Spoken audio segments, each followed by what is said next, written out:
following podcast is a TJ DeSantis production. Comments, questions, and inquiries can be sent to DeSantisProd@gmail.com. Hot shit! Patterson, get in here. It's a motherfucking remix. Yeah. Well, it's the not to last fan, what you thought we was done. We took you on a journey all the way to 31. Then we came to you live, parking lot 32. Now for 33, it's your honor for us to do. All up in your ass like rock and roll buck. But you wanna marry us, Billy and Chuck. You wanted it to happen, well I guess you in luck. Now we're spraying on you like an Austin beer truck. Dropping more truth than Lanny Poffo. Pull it out of pants, not talking Socko. We public enemies, Flyboy Rocco. It's the chairman and Postal Tacos. Jack and JP, the mains, 33. Grab your wrestling buddies, but no Bailey. Best podcast, we know you missed them. Let me welcome y'all to the solar system. Like a sun and planets.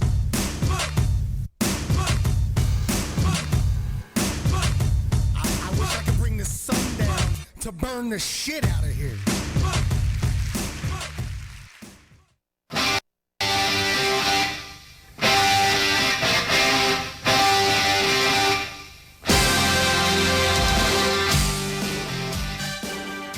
Boss, the problem with Wrestlemania is that it's not long enough. Oh. The problem with WrestleMania is that it's way too damn fucking long. I mean, we couldn't have come into WrestleMania 33 with a more rosy, sunny disposition about what sports entertainment can do for souls after revisiting the Pontiac pilgrimage during our live marathon pre-show, which drew tremendous support. And we derive so much inspiration from being 30 years on from when Hogan slammed Andre. Yes. Something missing in the night Reigns speared Taker. Yeah, it's funny. There was such a similarity in a way from, like, if you look at that at Andre and Undertaker, they're both crippled human beings. Andre was in worse shape, mind you, than Undertaker. Undertaker was in tremendously horrible shape, like embarrassingly horrible. Like I will repeat it, I've said it a million times, his last match should have been WrestleMania 30 when he lost to Brock Lesnar. This was an embarrassment, and I mean, it was awful. I just sat there just feeling awful about, like, watching this. But you compare that to Andre, right? But Andre and Hogan was so fucking exciting. I mean, I suppose we had a kick-ass babyface in the role, but it was like they were able to build something with that. This, you tell me, by the way, I've been wondering this, and I wanted to ask this. Did they even talk about, like, how was this match built? How did they build this match? They just basically had Undertaker come out one week and stand face-to-face with Roman Reigns, and, I mean, he got eliminated from the Rumble by Reigns. Right. So he was already kind of pissy about that, and then Reigns started laying claim to this being his ring and this being his yard, and that's all he had to say was the word yard, and then Undertaker shows up, and now it's on. Now we're supposed to care. It didn't feel like, you know, they didn't seem like in the buildup that we saw, you know, the Johnny Cash buildup, that there was a legitimate threat to the Undertaker. Like, Roman Reigns should have posed a legitimate threat to the Undertaker. He should have said, "No, I'm going to end you. I'm going to prove to you this is my yard." And I don't know. It just was. I mean, like I said, it's a long show. It's way too long. It was hard to watch. It was painful. I mean, we're going over 7 hours. You know, the pre-show starts at 5 p.m. We're going past midnight. I mean, what the fuck? I don't know what's going through their mind. I mean, we were talking a little bit earlier today about this and how it might even be commendable in some ways if they're making these shows so long and so full of talent because they want to make sure everybody gets to share in that WrestleMania payday and glow. End it this year and forevermore. WrestleMania should be a maximum of 3 hours and 15 minutes going forward. Well, I don't mind. I'll tell you what. I don't mind it. I don't mind it when it goes 4 hours. I don't mind that. I don't mind it being a longer show. You have to understand, if you set them 3 hours 15, then they'll go 4. Oh, that's a good point. Yeah, that's kind of what I mean. I got you. Like, I want to purposely be conservative in the projection because I know how much they'll abuse it. I mean, it's impossible to enjoy this, no matter how good it was, because of how long it was. And here's the thing, something we noticed too along the way, the kicker of this whole thing was that there was no behind the scenes segments. This was like watching an AWA show. This was like fucking watching Starrcade 83. There were like no backstage segments. There was no behind the scenes things. They didn't even do any live in-ring angles, really. There was no like special appearances by your Rocks, Austins, none of that. But this was this was a bloated show. And one of the reasons, I mean, first of all, you have 13 matches. Come on, you guys know better than that. You guys know better than to do that in this And age. if you have 13 fucking matches, Triple H needs 10, Yes. not 25, or whatever the fuck he got. Bray Wyatt and Randy Orton needs to happen, God, so much earlier. Did I sleep in? What did I fall asleep in? You fell asleep during Bray Wyatt and Randy Orton, the Boston. And I missed some in Triple H too. I think, I don't know, maybe I didn't. Yes. But fucking A, man, this was one of the hardest WrestleManias to get through ever. It certainly wasn't one of the worst because the two incredible opening matches to open up the card, but fuck, like it just went on and on and on and on and on, and it just grew. My patience lapsed. Right, we're lapsed in more ways than one here on WrestleMania 36 night. By the way, I was curious. Do you think we'll get the first episode of the Undertaker podcast on Monday? Think he's going to go that route? I doubt he's ever going to do anything besides sit at home and tend to brush. Fuck you guys. Send Michelle McCool to Starbucks in her yoga pants in Austin, Texas, to pick up Frappuccinos for him. Tries to get out of bed. Honey, I'm not getting up today. I'm not getting up today. It's supposed to be. Gotta do. It's supposed to be this scene at the end after he loses to Roman Reigns and gets put down, where he retires his gloves in the middle of the ring because he's a fighter, and fighters, retire their gloves. No. He puts his trench coat in the ring, which he's a fraudulent fighter. And he puts his hat, the hat he's always worn in the ring, and the blue man group lights, and he leaves, and it's supposed to be this really emotional send off to a real stalwart. I mean, 1990, he's been a constant presence since then. I don't care. And they managed to make me just do polite applause instead of feeling like something happened. I mean, how did they do that? How did they do that at The Undertaker's retirement? I mean, I don't know. I mean, it's so sad. Because here's a guy that I especially in the twilight of his career has been so I've admired as being a guy who's come in, and even when he's gone to the one match a year schedule or mostly one match a year schedule, I've respected him. I've respected him for going out there and doing his thing. But it all changed when Brock beat him. It all changed. Everything changed, and it just didn't. It just went on like the Wyatt match was it. It was like it started when he faced Bray Wyatt at 31. I was like, this is not good. This is not good. It wasn't. As far as like the official ticker headline, Roman Reigns defeats The Undertaker in the main event of WrestleMania 33, the show closing match, with a repeated series of spears, including the finale in which he basically hit the ropes 3 more times than he usually does, or twice more than he usually does, before taking him out. 23 minutes clean. They made it no holds barred, so I guess he could smack him with a chair a few times, and they did a table bump, which, Shane McMahon versus AJ Styles wasn't no holds barred, but they did the exact same thing by doing what's called a ref bump. No holds barred. It was more like no holds bored. I mean, 23 minutes. This guy can't even bend over. He can't. What are you doing to this guy? He's too proud to tell you that he can't do the fucking last ride, that he's going to stand up like a tree in the forest instead of bend over to deliver the last ride. And then we're going to go for the tombstone reversal and embarrass him forever. I mean, the fans demanded. I mean, that's the thing, Mark. You got to go out there. You got to be the Undertaker. I mean, I'm asking you to be the Undertaker. I don't want Mark Calloway out there. Sometimes it doesn't work, Vince, those pep talks. Sometimes that's not enough. I don't care. I want what I want, and I'm going to get it. Because I'm the Mac Man. And I own this fucking company. And I own The Undertaker's dignity. And I own his life. We do want to hear from you in the Lapsed Fan Solar System as we take a look at WrestleMania 33 and continue the journey with that one-of-a-kind TLF treatment and that jaundiced lapsed eye on what's much more bad than good here tonight from Orlando, Florida in the Citrus Bowl. The phone number is 844-743-7364. That is 844-743-7364. If you failed to keep up with me, toggle over to our Twitter at The Lapsed Fan, where we've got your contact information there to call in and give us your thoughts on WrestleMania 33. And we do now go to the phones. Josh from Texas joins us. Josh, The Undertaker calls it a career. We've got Brock Lesnar crushing Goldberg and new WWE champion and Randy Orton. Your takeaways, sir? I really liked the opening match. I thought AJ did a good job with Shane. The first half of the show was pretty good. It kind of drove off whenever Triple H and Rollins went in there. And then it kind of picked back up with, I thought the Lesnar and Goldberg match was what it should have been.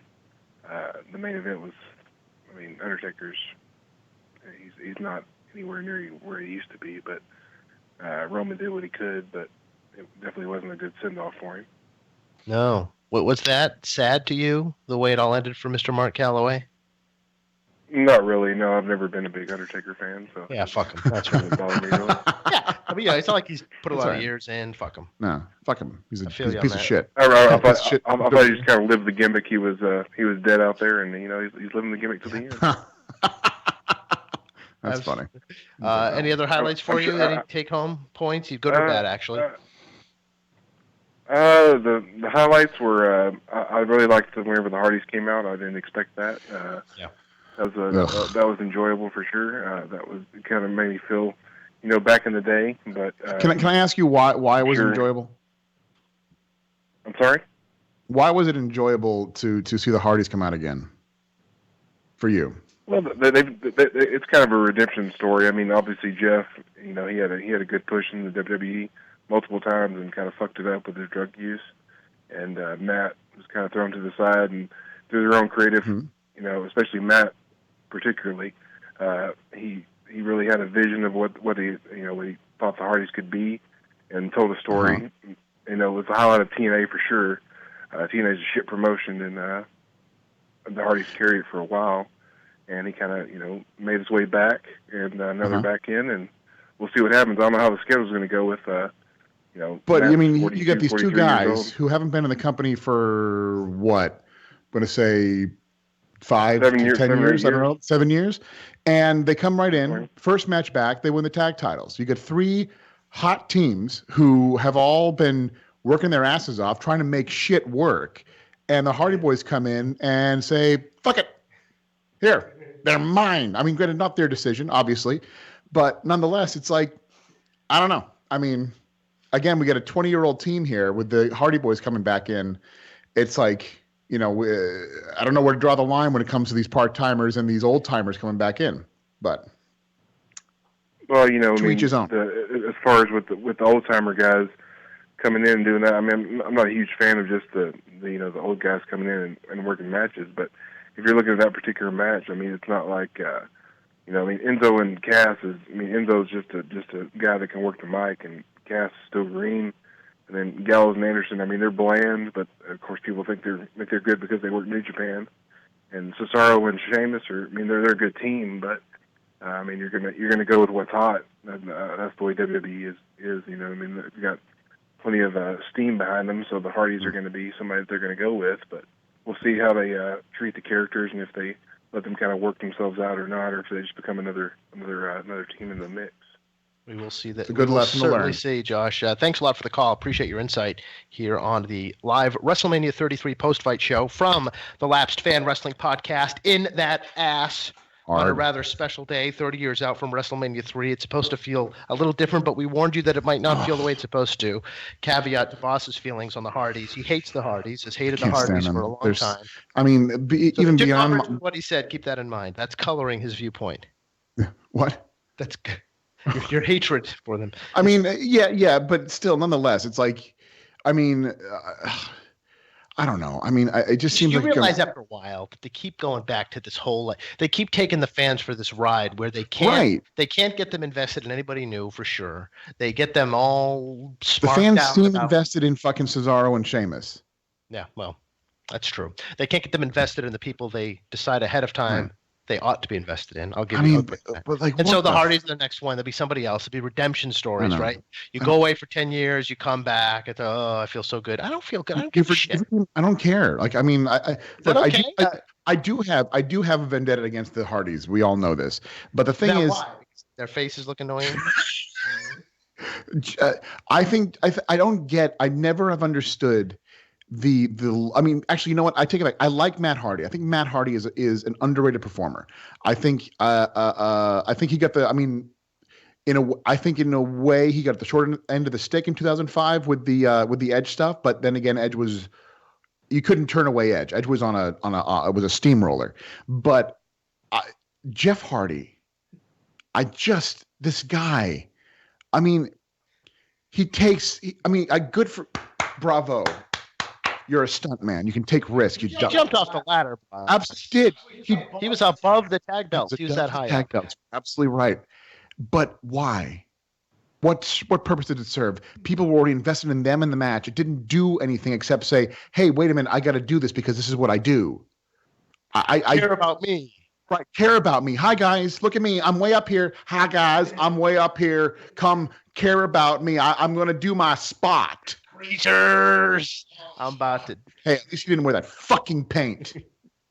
Well, he was BMXing it all over the Citrus Bowl tonight. The Hardys make a huge return, delete chants all over the place. So there's that extra layer of intrigue, I suppose, that they're not supposed to be playing up that gimmick according to the TNA intellectual property dispute over the gimmick.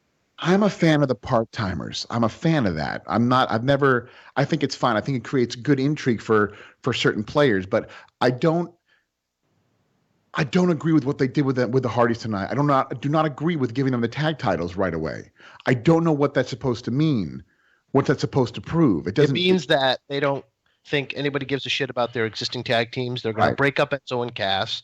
The only reason Cesaro and Sheamus are together is to keep Sheamus afloat and pair him with somebody the fans perennially feel goodwill towards. Yep. Gallows and Anderson, they just see as the heel team on the roster. They could take or leave them, I think, at this point. Yep. And, it just shows that they don't give a shit about any of the teams they've been building on Raw, and we're marks for giving a shit. It was a great surprise. I liked it. I thought it was one of the highlights of the show. I didn't mind the surprise of them coming back. I mean, I want to be clear on that. Just them winning. That just it's them winning the titles. It's like to me that seems to be completely counterproductive. A number again. 844-743-7364. That's 844-743-7364. Dial in, join the lapsed fan here live on that one day a year that we decide to look back in on the product. The biggest day of the year, WrestleMania 33. We go now to David from Pennsylvania. David, welcome to the show. Your thoughts on what we saw tonight in Orlando. Hey, how's it going? First and foremost, I'm waiting to get on that cast with Survivor Series 1990. Oh, my man. My brother's He's in that Hopper box show ever. So I'm waiting to get on that request series with that. Hey, you got me excited. I can't wait to draw your name. Well, we just saw Undertaker retire, so what a perfect show. Yet, and I can't believe it. But one day we will get up in that ass. But the show tonight I thought was great. Well, the first half of it, at least, after the Hardy Boys match, I thought was... Let's wait for some kind of qualifier. Sucked, to be quite honest. I would really, JP, please give me your opinion on Triple H's entrance. That's what I want. Oh, motherfucker. He was a biker tonight. Yeah, I need your opinion on that entrance. I'm sitting there the entire time... And I actually, I had the benefit of watching the show actually with Jack in person. And I'll tell you, I just sit there and I give my look of absolute, just utter disgust and bewilderment at who the fuck does he think he is? He's not hip. He's not cool. He's a fucking old man. He comes down on a fucking motorcycle. He's doing his fucking tricycles, trying to steal the Undertaker's the underseller's gimmick, fucking riding down on a motorbike. I guarantee you that man has never fucking rode on a motorcycle in his entire life. And he's got his fucking wife back there wearing fucking leather pants. Bitch, get over yourself. You ain't fucking that important. Yeah, they also run the whole wrestling world. But that's the thing is they subject us to their little recreation at WrestleMania. Once a year, they decide that despite this being the premier showcase for wrestling talent and the kind of context where guys can really become bigger stars than they are now, they're going to carve out half an hour to 35 minutes for themselves so that they can show off his HGH body and how lean he is at his age. Like anyone gives a fuck about what the shape Triple H is in, and no one gives a fuck. He's wearing that fucking leather vest because he's cool. And his fucking beard because it's cool to have a beard. Now, fuck you. Stephanie, who has virtually, if Triple H is on TV, she's involved, but that's not even her character. Her character isn't even Triple H's second. She's the SmackDown commissioner, the Raw commissioner. She's supposed to be like a totally different figure, but when it comes time to get a taste of that spotlight, she's ready to play dress up. And it's annoying, and the WWE shouldn't be their personal playground so that they can have a little something to talk about when they work out at midnight. And I know I can't wait for that. I am sure that right now they're putting on their fucking gym clothes to hit the midnight hotel workouts. gym. That's what they're doing right now. They're working out at midnight. They're posting on fucking Twitter as we speak. Did they really? Are they really? You got to be kidding me! Please tell me you're joking that they're not working out right now. I mean, I bet they are. They might as well be. I fucking hate them so much. I always try to defend Triple H because I think he's such a great talent, but he just can't help showing his cards. He can't help revealing his true nature. Honestly, I appreciate what he does in the ring. I can't deny him that he's a good wrestler. But the fact of the matter is, at the end of the day, he does stupid shit, like come out to the ring with a fucking brigade of police officers in front of him, riding down on a motorcycle. Right. The thing, the thing I know, and I was ranting on it earlier today when we did the pre-show, but WrestleMania has become way too polished, way too technical. I don't believe that he's coming down for a real fight when he's got this overproduced entrance. He's coming down because he's pissed that he can't be a real movie star like Rock and Cena and Austin. Exactly. And so he's going to make himself cinematic for one night. And we have to deal with this ego trip, despite the fact that he wrestles one match a year, 2 matches a year. It's like, why does this have to be on WrestleMania every fucking year? Honestly. I mean, does he really think he's that important, to the actual that him being on a card makes it better? Take his match out and I would enjoy the show a lot more. I know. I will say I'm not a huge fan of Triple H, but at least the Skull King, Barbarian, in some way it was kind of cool. No, you're absolutely wrong. Dead wrong. I'm sorry, you are wrong. Would you say that it was a little bit cooler than the biker entrance? No, there's nothing cool about his overproduced bullshit entrances. He looks like an absolute jackass. In a way, everybody gets it. I like the Triple H who was, really a hardcore. You know what? Let me say this. You know what I prefer over these fucking bullshit entrances? Give me your leather jacket and the fucking denim jacket over it. I prefer that look because at least to me, you're trying to look something like, I don't know what. I mean, it's not a good look. Don't get me wrong. But at least you're trying to be a normal badass, but wearing this fucking high-collared leather giving the Lemmy the talking to fuck. But look, I mean, I can't. I just can't with this asshole. He's just, and I want to give him credit too because I do in my heart of hearts I want to believe that when Vince finally lets go of the reins that Triple H is going to be a worthy successor. But when he does shit like this every year, it makes me question everything because it makes me think that once Vince is gone, we're going to have years upon years upon years of WWE champion, WWE/WWE Universal Champion Triple H, who's also the CEO, chairman of the fucking board, and completely dustying himself up to the nth degree. Could happen. So. We wait with bated breath. Anything else, David? Yeah, I just want to know how you guys feel about the Underseller's last ride, so to speak. Yeah, I mean, sad, really sad, gross. I mean, his hair. When his hair. I wish he would have got his weave snatched out. You know, like I would.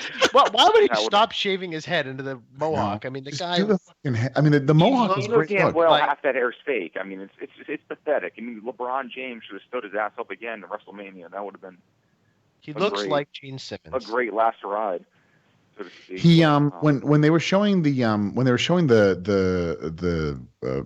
recap video, the fucking Johnny Cash recap video, there was this one time they cut to him and he did the tongue out with the eyes rolling, and he just looked awful, and I just went, oh, because it's just like this is a guy who was a hero to so many people. This was a guy who think about it like this from a WWE perspective. Here's the guy. This is the one guy who's transcended from the dying days of the golden age, who survived through the garbage days, who then was part of the foundation, one of the cornerstones of the Attitude Era, who's constantly evolved. Even though I've not liked all of his evolutions, he has constantly evolved and with the times. And it's like Big Dead. big. Please stay Big Dead. Stay Big Dead. I when we saw him take the go for the last ride, I mean, it was embarrassing. I mean, we got to the point we were like, he got the we Goga were both- Platta in there at least. I ordered He some got the- Chinese and he got the Goga Platta in there. and he still has to do his MMA moves. This Yep. motherfucker, Yep. like, Yep. Look, Undertaker, you can be a fan of MMA, and it doesn't make you an MMA fighter. You look ridiculous. And the same thing for Shane doing a fucking, doing a normal Plata in his Air Jordans. Like, dude, Yes. stop it. Like, what are you doing? Like, it's so stupid. It makes your opponent look stupid. It makes you look stupid. To anybody who knows what it is, and if they don't know what it is, it looks even fucking more stupid. Because they don't even understand how it hurts. Because it looks like you got to respect that. You know. Well, David, we thank you for the call. And thanks for lighting a fire under us. Thanks for getting me riled up. So, by way of checking off boxes, if you didn't catch the show in its entirety, again, Roman Reigns defeating The Undertaker 23 minutes in what was played up as the retirement match. Taker leaving his gear in the ring at the end after a third spear. Naomi becomes the SmackDown Women's Champ, second from the top in the six-pack challenge, beating Alexa Bliss, Becky. That was not a six-pack. Don't get me started. That was not a six-pack challenge. We'll get there. That was a regular six-man match or six-woman match. That was not a six-pack challenge. Has 4 people in the ring, 4 people in the apron, 2 in the ring. Yeah, that's right. So, but they called it that anyway. Naomi becoming champion in her hometown of Orlando. Brock Lesnar beats Goldberg. Now, this I can get behind. Yeah, this was a pretty solid outing here for these guys. Given the limitations of everybody, I really, and I'm not usually a fan of this, but when it comes to these kind of heavyweights, this is the best match they've ever had. By the way, let's point that out. This is easily the best match they've ever had, because 20 sucked. Survivor Series was what it was. It was too short to even judge as a match. But I'll tell you, I thought this was very entertaining. And it had, the moment that Brock Lesnar was laying in on those fucking Germans, and then Goldberg comes back with the spear, I was hooked. I didn't care about this match. I didn't care to watch. But the moment that fucking Goldberg speared Lesnar that first time, I was in. They had me. They fucking drew me in so easily. So good for them, bravo, and they had me to the end. I mean, obviously the conclusion was foregone by miles and miles and miles, but they had me when it was high octane and adrenaline that did it. So yeah, well, and it was. It was fucking 4 minutes and 45 seconds, and it was the most memorable thing on the show. AJ and Shane. What do these things have in common? AJ and Shane get 20 minutes. Yeah. Seth and Triple H get 25 minutes. Reigns and Undertaker get 23 minutes. Oh. Okay? It's like, switch those.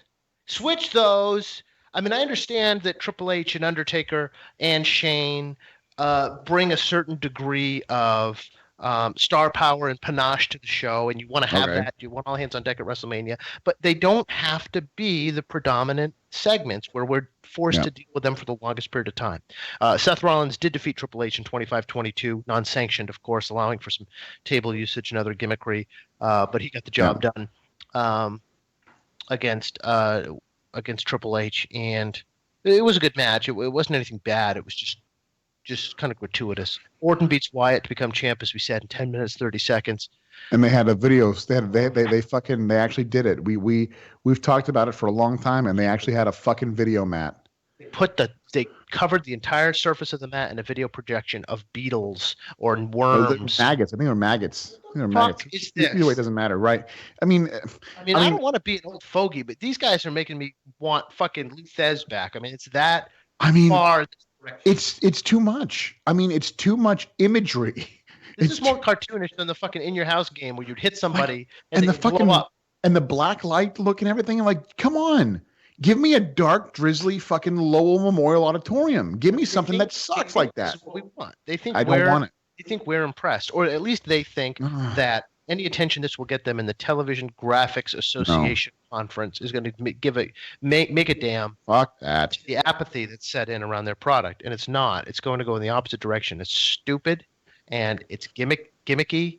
And it pisses me off. Necessary. And then Bray Wyatt loses. The guy who can take the ring over and turn it into an ant pit gets RKO'd on his fucking face and put away in 10 minutes. What a fucking goof. He's going to be retired in the last 30 days. The next thing too, they're going to start doing they're going to start using the ring as a Titantron, so you can when you get the overhead shots, you can see live action in the ring. I was telling you, the next thing they're going to do is make Roman Reigns' R in his chest video-wise. It's totally fighting. It's going to fill up like an energy bar in a video game, a power meter. Well, we got to go back to the phones here on the last fan. Yeah, we got calls coming in.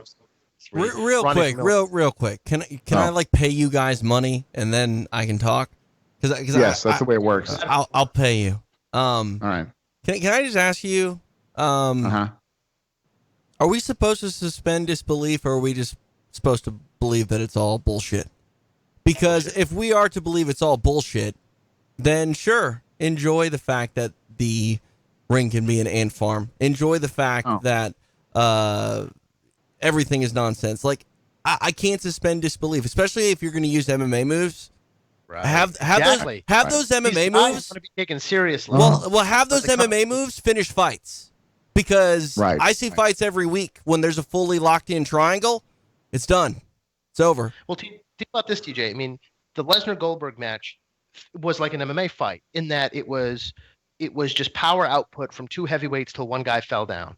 And that felt so much closer to what pro wrestling should be in 2017 than the traditional notion that you're not getting your money's worth if you go unless you go 21, 22 minutes. Brock Lesnar, by virtue of having such wide spread creative control and say so and how he's presented, understands this and has not once compromised that central appeal to who he is. When as much as Dean Ambrose has talent, he knew what to do last year: run over this motherfucker because he's not on his level and he doesn't present a physical threat. And this business is about physical imposing threats colliding, kicking ass in different silos and then colliding on big nights. And he knows how to keep that momentum about himself, and he knows how to make wrestling fights feel exciting in a time when we know what real fights look like in a greater detail than we ever have, thanks to MMA. Especially given the fact that all he does is literally German suplexes and fucking F5s. Half pay-per-view with matches this long, and it'll feel incredible. I agree. I totally agree with you. What, because this motherfucker from halfway across the country can't chant "This is awesome"? It's a waste of time. We're here. We got to draw money again, people. We got to create characters that feel dangerous in there. Well, we've said it. What was the greatest thing? When Dusty died, we did the tribute to Dusty. What was the thing? The thing about Dusty was that even though he's very flamboyant, he's very over the top. The deal was you believed he was bad, baby. That's the right daddy. I'm bad. You know I'm bad. Like John Wayne, motherfucker. That's where the money is, baby. In my being a badass motherfucker. He knew that it came down to gunslinging at the end of the day. We go to Ronnie from Illinois. Ronnie, your thoughts on WrestleMania 33? Brother. Yeah. Why weren't you there tonight, brother? That's right, dude. I was not, no. I sat in my living room in the Midwest in Illinois and watched this piece of shit. Boys, how the mood has changed from the pre-show to now. I remember I put my Patreon money in and sat there giddy, waiting for a call from the chairman, as if I was Luger waiting for that call. Oh, Jesus! You must not have been able to feel your legs. As I sat on the line, waiting to speak to you guys, I felt a tension rise, like I was waiting in line to get into the confession box to tell my sins. What are your sins? I hate this show, and I hate this company. And you fucking watched it anyway, you piece of shit. Didn't you watch it anyway? I did. I literally said when we were watching the show, I turned to Jack and I said, I fucking hate wrestling. I fucking hate it. Like, and not as a whole, but what it's become, like wrestling now, it doesn't know what it wants to be. It just wants you to, all it knows is that it wants you to not complain and shut up and enjoy. It wants you to not complain and fucking social media hashtag the bitch. And like, what the fuck? It's so true. You get Shawn Michaels on the pre-show just like saying one word at a time, like blue, red. Just Jack, but big, you got the match in the ring and big night. Yeah, so Ronnie, we're not feeling particularly up on the industry either, but hey, that's why it used to be better. That's why people give a shit about the lapsed fan, because they know that if you spend some time with the way it used to be, you realize that it's not just wringing your hands about your childhood that accounts for why people remember the wrestling of lore so much more fondly. If you go back and engage that shit, you realize pretty much the very easy to understand menu of things that they refuse to do anymore that make all the difference in ability to enjoy and engross yourself in a wrestling show. It's gone. Now it's just like just servicing the parts of the brain that I just don't have. I don't have these pleasure centers of the brain that they have to get off on some of the things that they put out there. And it's so involved and impressive and expensive. And why? No one gives a shit. You know what I mean? I mean, look, there are 10,000 people in that building. They made more money at the gate than ever, et cetera, et cetera. StubHub exists. I get it. And it makes everybody look good. But what I find to be they want to be this, whatever they want to be. But if you look at the equivalent, in terms of real athleticism and real sports and shit, you got UFC. Okay, you got UFC. Do they have that flashy shit like that? No, they purposely have fucking. They purposely don't. And even if they did, it would cut down to something real. Nonetheless, what keeps you excited about watching UFC? It is the in-ring action. It is the people, the fighters that you are excited about because you are behind them, because you know that they're tough. You know that they can win. The excitement of not knowing who's going to win. There's all these things, like it doesn't matter. Like it's to the point where they're covering up for their crap product by creating this ambiance of craziness. Yeah. And it's unacceptable. No, they're there. That's well said, JP. In my opinion, I think that it's ridiculous that they can have one of the most impressive and talented rosters that they've ever had, and they can set up these cool, or what should be cool and great moments, and somehow make me not care about them. Yeah, I know. It's absolutely ridiculous. They think they outsmart themselves all the time because what presents itself to the average person as the logical, simple thing to do is not enough for them. They have to put that shit in their lab. They have to put it in their petri dish.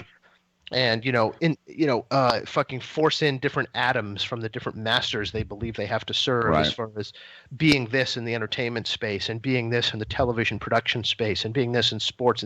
Just stop. You all know when push comes to shove the business you're in, you know how to do it. Yeah. But it's so convoluted. Exactly. I'm sitting here trying to figure it out for what? For what? So I get more pissed off next time? It's like, I don't know. I don't get that. It's just the amount that they expect us to put up with it. It's one thing to give this to us 3 hours a week, 5 hours a week.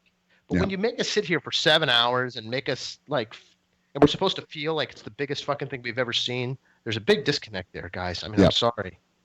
Anything else, Ronnie? Yeah. Mostly, I just want to say that I don't know what they're doing with Roman Reigns anymore. It doesn't make sense to me. Vince, what are they doing? Think about it. We got the man here. Lesnar over Taker. I mean, Roman Reigns is the leader of the newer generation of the WWE roster. He's the man. He's the guy that the people chose. I mean, his merchandise sales are second to Cena's, so he's the man. That's how I judge it all. Ticket sales strong. What? I don't know what these tickets are. What do you mean tickets? Headline WrestleMania 3 years in a row, and look at all the people in the seats. You're gonna tell me he's not over? You're gonna tell me? Look at that. You're gonna tell me? Look, Roman Reigns, main event of WrestleMania, last year, wins the match. Over 100,000 people in the guy's over as fucking hell. Yep. He's the man. He drew 100. He drew 100,000. He drew more people than Hogan. Isn't it funny how they can game the numbers? Like they can game the fact that WrestleMania itself is a draw to make it seem like whoever's on WrestleMania is a draw. But of course, they only put the guys in that position that they want. I mean, they don't let everybody really benefit from that shine. Yeah. But that's it. Well, Ronnie, thanks for the call, man. Appreciate you getting in. I'm glad you got the chance to connect to your co-chairs. And apologies to anybody who put Cheddar down for the call-in show earlier. I mean, we're on the air for 5 hours, and we still couldn't come close to getting to everybody. We hope you accept our apology if we weren't able to call you. I'm sure somewhere down the line, if you stay in that inner circle, you'll get the chance to yap with your co-chairman. We had so much fun doing that live pre-show, which is available in its entirety on our SoundCloud page, in our podcast feed, and YouTube. And of course, the complete Silverdome pilgrimage is available both in podcast form and on our YouTube page if you want to watch the entire video. So, and tonight, I understand more than ever, boss, why we'd be compelled to go back to the Silverdome. I understand what it is we're reaching for. You know, I have absolutely zero regrets over the, given that we were given the option. We had many offers for places to stay in Orlando. Less than zero regrets. Like seriously, the experience in the Silverdome was much more worth it. Much more. I mean, if we had to sit in that fucking arena today for 7 hours, I would have lost my mind. Almost lost my mind last year. I was like so bored by the end of it last year. You were live. We were there. We were live there, and I was like, this is too much. Like, it's way too much. It's too much wrestling. Like, it's going to get to the point where this whole WrestleMania hype machine kind of jumps the shark because, it's like all this run up that they're doing like, my God, they're doing like 40 events on WrestleMania weekend. Everybody wants a piece. It's classic wrestling. Something has a little bit of a spark and they just keep feeding and feeding and feeding and feeding till everyone dilutes the payday. And then we get this 7-hour bonanza that's supposed to like overwhelm us. To conclude it all, and it ends up feeling like, why did 90% of that happen by the end of it? We go back to the phone. Samuel from North Carolina joins us here on the Lapsed Fan WrestleMania 33 post show. The journey continues. What's up, man? Yo, how you doing? Good. What's your mind? Ooh, that show was definitely was a show. Yeah, I mean, any high points for you? Anything made you feel hot, or was it all just like getting pissed off? No, that other guy kind of hit the point, in my opinion, when he was talking about how the mood changed from the pre-show to halfway through the show.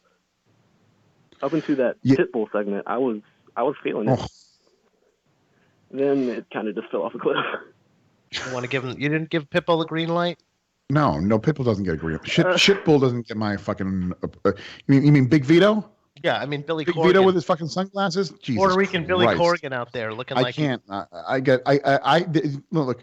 The wrestling arena is no place for fucking concerts. But it is when we want to be taken seriously by people other than wrestling fans. We've got 70,000 people here. 6 of them want to see Pitbull. So they're going to get Pitbull because 6, right? Because we care about the people who aren't here. Ain't that the bitch? Well, they it was care the about wrestling. People who don't show up. They got 80 million people. It was a theme song. We had to bring Pitbull in because he sang the theme song. Yes, we did. Don't you understand? We have to put him in the front row. We can wave to the people. We have to create this realm of entertainment.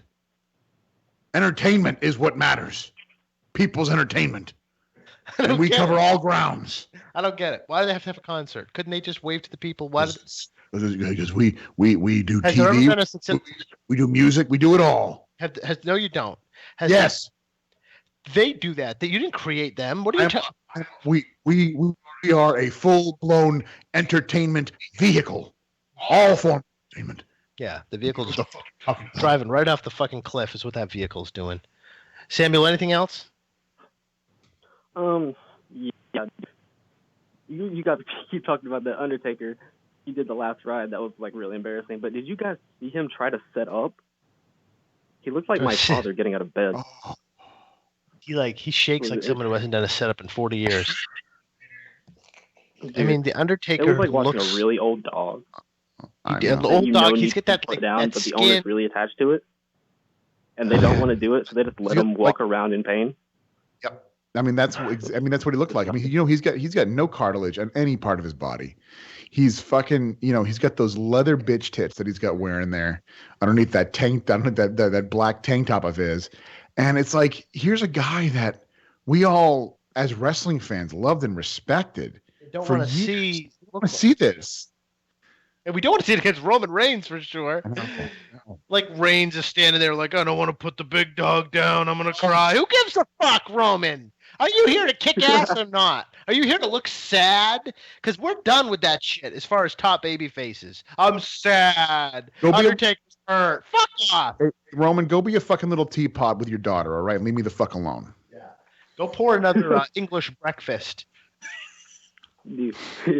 Yeah, Undertaker, it reminded me of watching Flair and TNA. It was just... the part that really like, I mean, there was the last ride was one part that really was just so sad. But then when he did when he tried to do the reversal tombstone, that was the end. And that was it. We were kind of joking about it after the last ride.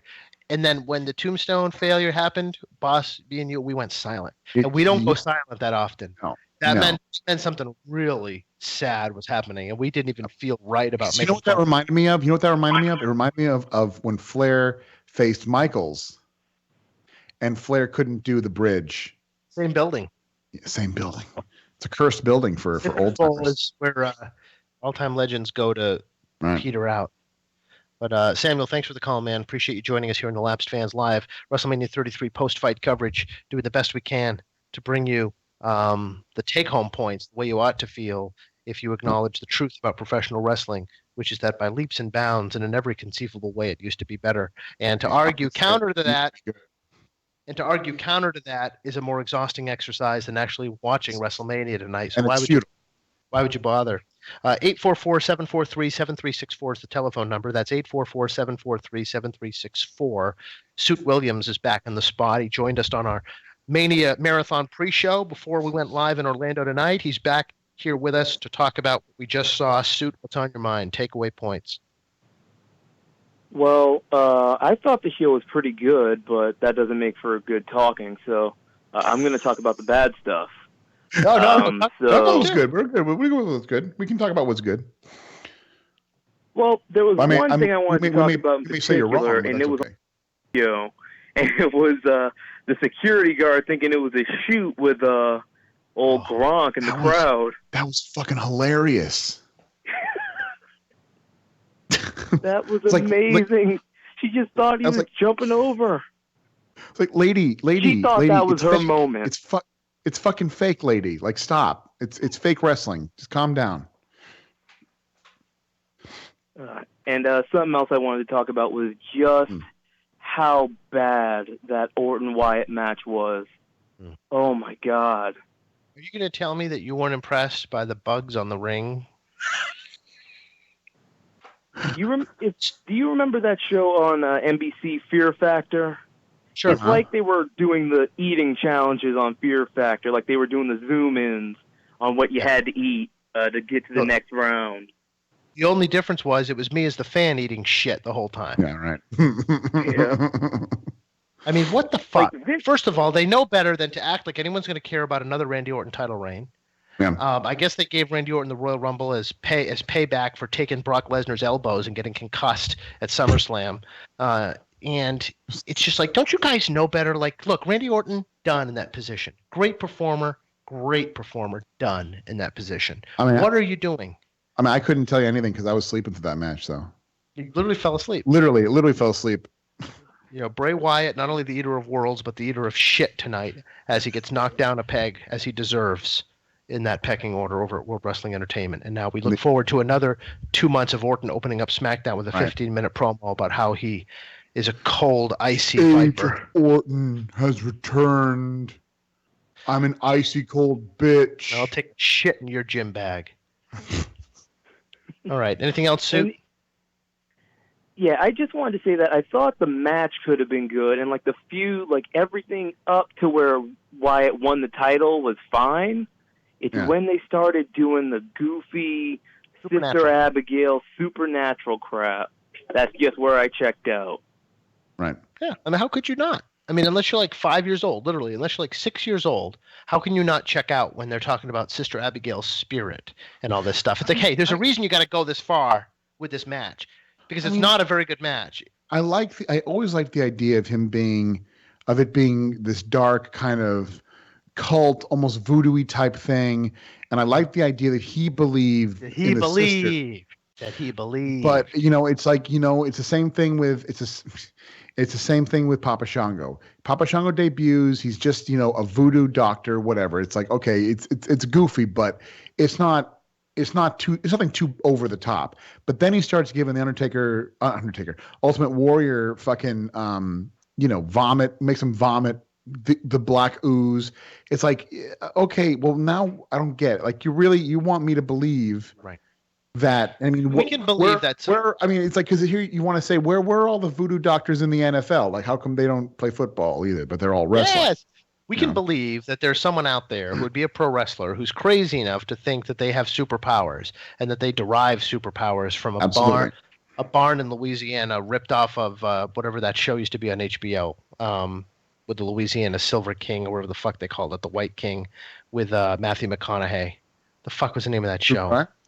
Is it True Crime? Is that what it's called? Yeah. That's where they ripped that off from, the whole gimmick, basically. And he's out there, and I believe that he would believe he's got this power and this backstory. There are psychotic people in the world that would. Right. But when Randy Orton, True Detective. Thank you, True Detective. Thank you. So when Randy Orton crosses over into this world, it's like no. Nobody else who, for the rest of their entire wrestling career, has been of pretty sound mind and calculating mind, is now going to drive the thing from the Weekend video into the ground and just transform his fucking solar system and universe and take away his powers. What, guys, you're going to tell me you don't know better than that? You're going to tell me that you didn't think that was going to produce what we saw tonight? Yep. People looking at the ring like, what the fuck is this? I mean, what the fuck is this? Especially if Orton's just going to win with the RKO like he always does anyway. Bad stuff. I mean, bad stuff. Yep. It wasn't just that it was long. No, there was a lot of bad stuff on here. I mean, literally. Didn't he say he was going to talk about good stuff? Sue, didn't you say you had good stuff? Oh, yeah. Well, like, the first half of the show was good. Like, if you turn it off after the ladder match, great show. Love the show. I agree, yeah. Yeah. Actually was. I was completely impressed with Styles and Shane. I was too. I mean, one of the better WrestleMania openers we've seen. I think we agreed it was the third best WrestleMania opener. Bret Owen, Triple H, D-Bry, and then this. I thought it was pretty hot opener. Right. Very nice. Yep, I agree. Just a great job by Shane. How are you going to leave out Tito and the Executioner like that? Well, the Tito, just because the Tito and the Executioner is legendary doesn't mean it's a hot match. No, hardly. Quite the opposite, actually. I am a big leaguer. Big. He was big league before Trump. Let me tell you that much. Yeah, it was. My man, Matt Bourne. Well, Sue, thanks a lot for dialing in. It's been good to hear from you today here on the Laps Fan WrestleMania 33 post show. Yeah, Shane did a great job. Looking seamless in a straight wrestling match, hold for hold, move for move. He insisted on geeking out about MMA stuff. That's, whatever. He's got to roll jiu-jitsu to feel like he's part of a community other than the carny community that is wrestling. Fine, whatever he's got to do to feel like a real man. But, Styles, of course, was there every step of the way. One of the real gifted performers. Can make Styles anything work. Right. Really stood toe-to-toe with Shane. And while Shane did do the dive through the table and AJ moved out of the way off the top rope, he didn't have to, jump off the Empire State Building. He didn't have to comment. He didn't have to, get an Uber and drive it off a bridge for people to give a shit. So I'll give Shane credit. I mean, Shane and I are going to have to talk later because I told him that I wanted to jump head first off the top of the roller coaster, the Ultimate Thrill Ride, because I wanted him. A lot of fans are talking about that. I wanted him to take the ultimate kill ride. To his fucking death. Yes, I do not like Shane. Go to James in Tacoma now. James, welcome to the show. Your thoughts on WrestleMania 33? Coach Airman. How are you doing this evening? Oh, well, we're convened, we're strong, and we're hard. Good. You know, this show is weird because last year I watched 32, and I was like, yeah, these matches are great, but the booking has absolutely no direction, and I had a real bad taste in my mouth. And this year, I thought the matches were not as good as last year, but the booking had more of a direction. Mm-hmm. And I enjoyed the show overall a bit more. I actually really liked the show. Even if every match was great, there was like a moment. Like, Bayley got a big win, and the Hardys came back, and John Cena proposed. And it was like, even if like there was a match where like it wasn't a great match, there was something interesting. And then the maggots showed up, and I was done. Like, my brain turned off. And I think part of it may be... Okay, I want to say this. Last year, I sat down and I watched 6 hours of WrestleMania. And I said at that point, I swear, I'm never watching another 6-hour wrestling show again. Mark, you're a mark for the business. Yep. And this year, what did I fucking do? I sat down and I watched 7 hours of wrestling. I'm saying this right now. I know I say this every year to everyone I know. I'm never doing it again. I am never watching 7 hours of wrestling again. In my life, I'm never fucking doing that again. I can't. I'm 32. I need to have a life. It's Sunday evening. Like, I got to be up at 9 a.m. tomorrow. And you're going to be all cranky about it because you did stay up. Suck! Because at least, at least if you'd seen a crazy-ass main event or at least something that really blew your mind, but instead you saw Undertaker lose again. Like this fucking streak that we all cherish so much for the last 27 years was tainted at WrestleMania 30, and now it's tainted even more. And it's like, for what? For what? Why? For what? What good is it going to do? Roman Reigns is not the guy because of this. And they gave Brock the streak because he was supposed to set up Reigns. So that was for Reigns too, in a way. Everything's for Reigns. Yeah, well, when it rains, it pours. Yeah. All right, James, anything else? Not really. I just kind of wanted to say that. Again, I liked the show, actually, despite the last hour or so. It really bothered me. But overall, like, I like... After last year, I didn't want to watch that show, but like I will probably end up watching the show again next year. Though VOD, can't watch the show live. I'm not gonna do with it. Okay, in the words of Jim Barnett, I'm sorry. I can't. Or I'm just gonna start with the damn real show. I'm not gonna do this fucking pre-show shit anymore. Good God. Well, even that wasn't even that painful. 2 hours. Well, no, but you know what was painful? The analysis. That was painful. The analysis.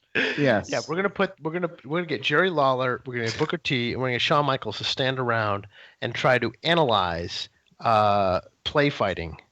And they're never going to talk about how someone wins and loses. They're going to talk about how big a night in the moments and how big a night in the career this could be, because that sounds closer to a shoot.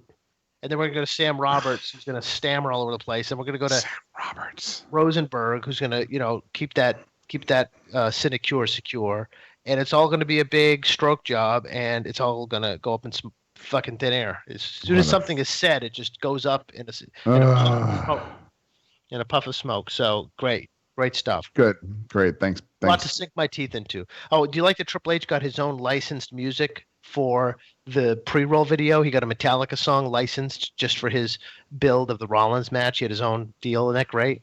Good for him. I'm so glad he's able to pull those deals together. It's almost as if he's got access to the purse strings. And I'm also kind of sick of this thing that wrestling fans are forced to do where, like the first half of the show. It's like, no, listen, if you came away from the show feeling pissed off, it wasn't a good show. Right. That's it. It doesn't matter. And also, let's be pissed off in the wrong way. Pissed off in the wrong way. Of course. Because we should, right. Like, I mean, I agree. Like, the first half was great. I mean, it was good. Like, they had some really good stuff. It was strong. Defending AJ Styles or Kevin Owens by saying the show sucked. Right.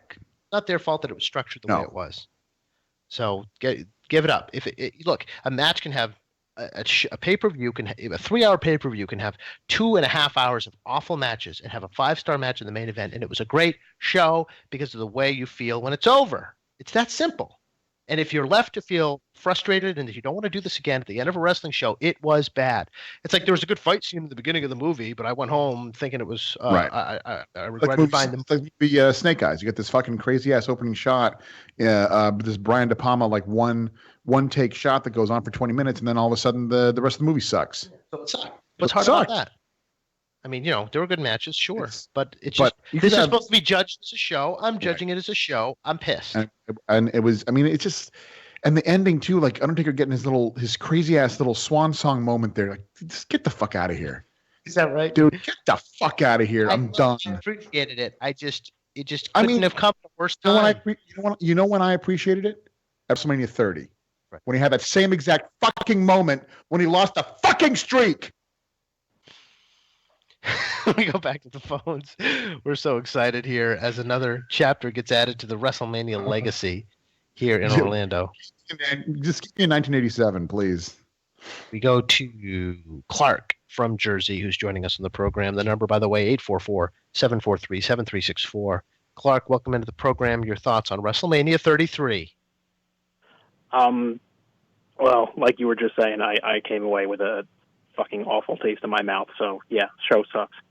But real quick, I would love to have just, if we can, an abridged history of everything they have given Roman Reigns, and he's still not over.